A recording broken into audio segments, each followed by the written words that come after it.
Hi, I'm Sharon Bill. Welcome to my Theory Tuition series where I'll lead you step by step through the ABRSM Theory Grades. And we're now going to look at the last question and complete this 2016 Grade 2 past paper booklet.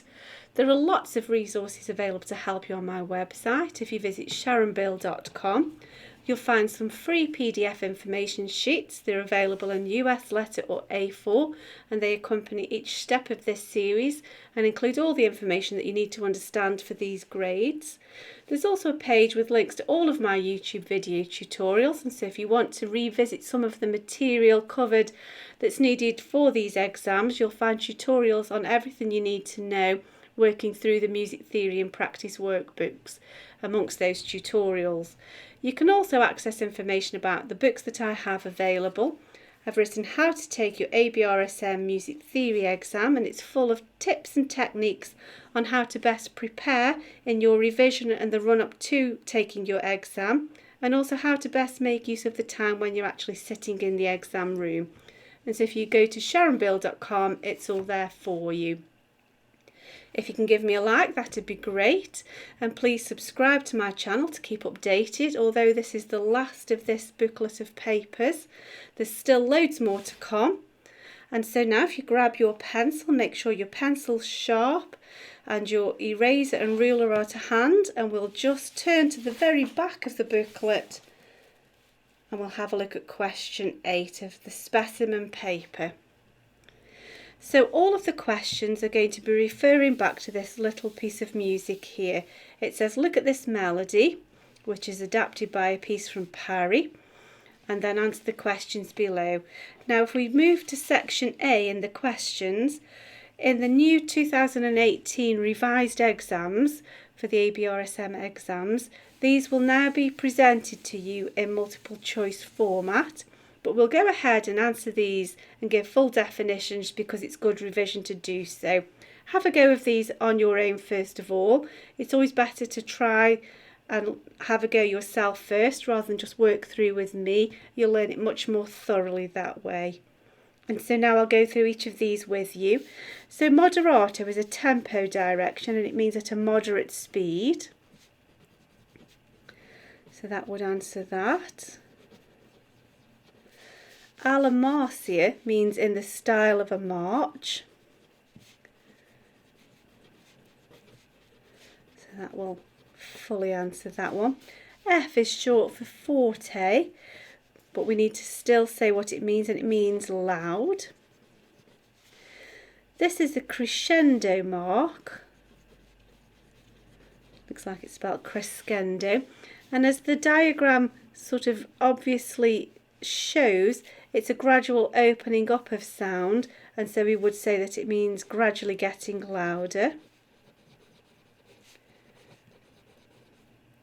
The important word there is the gradually as well as getting louder. It's not all at once, it's only gradually getting louder.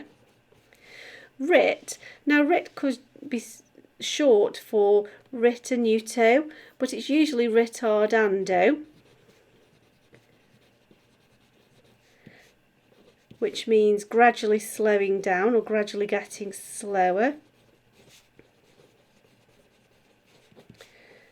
If you chose to call it ritenuto, that literally means held back, which is kind of the same thing.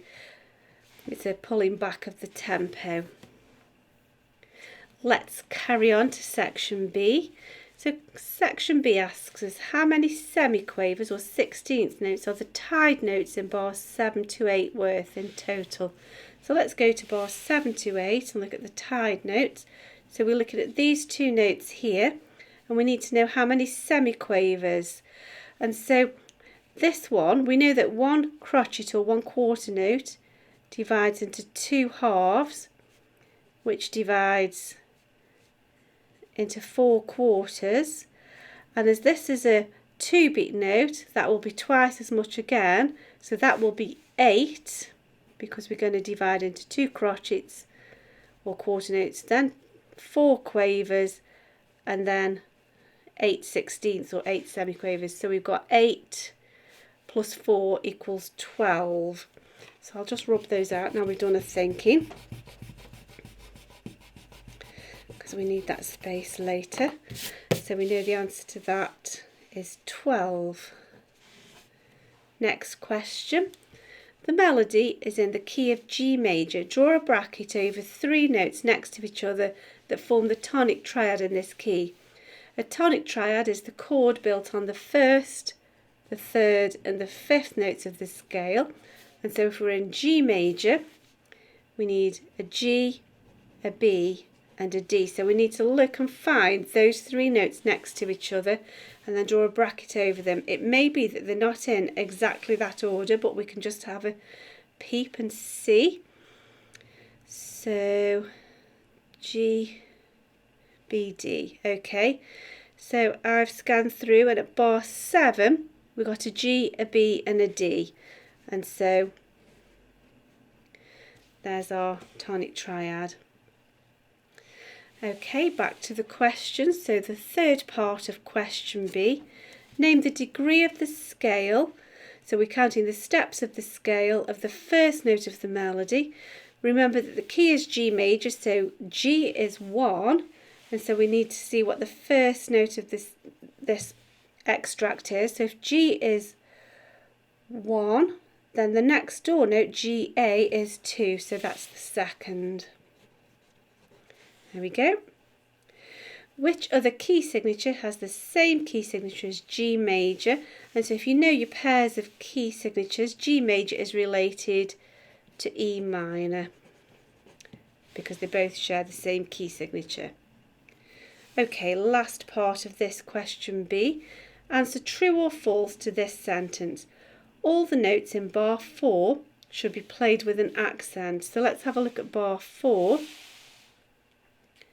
And we can see here that they've each got this little mark above the note, and that does mean an accent mark, and so that statement is true. There we go, and so that's the end of that section. And now the last section. Section C asks us to copy the music from the start of bar 5, so just watch out here, make sure you're copying the correct bit. So really there's 10 marks here just for copying, and so it's purely a matter of keeping your eyes peeled and keeping it neat and tidy. So from the start of bar 5 to the end of bar 9, exactly as it's written. They've even reminded you don't forget the clef, the key signature and all other details. Write the music on the blank stave above. Here we go then. So here's our blank stave, and we're going to copy from bar 5 to the end. And so just to keep it neat and tidy, I shall align my bar lines with theirs, and then I'm not going to get lost or confused where I am in copying the extract. Don't forget the one at the end, don't lose any marks. There's our double bar line. So we need a clef.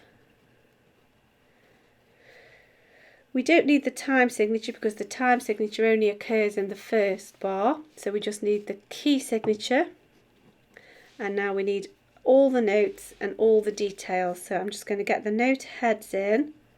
You can copy this in any order you like, so long as it's neat and tidy and everything's included. I just prefer to get the note heads in first. There's the rest. And because everything's aligned, I'm not losing track where I am. It's much easier to keep an eye on where I've got to in copying the extract.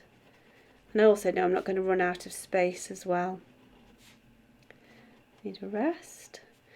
Okay, so we'll have an accent mark there. Stems. Make sure you get your dots. These are beamed, dotted.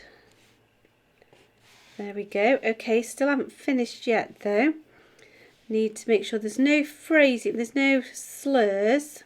However, there are some articulation marks, so we need to have writ here and a tempo here. And I think that's everything. There we go, so that's 10 easy marks there. And that's the end of that paper. I hope that's been helpful to you. If you can give me a like, that would be fab, and subscribe to my channel to keep updated. Even though that's the end of this group of papers, there's loads more to come. Please do visit sharonbill.com and make full use of all the resources there to help you. Thanks for watching. I'll see you next time. Bye.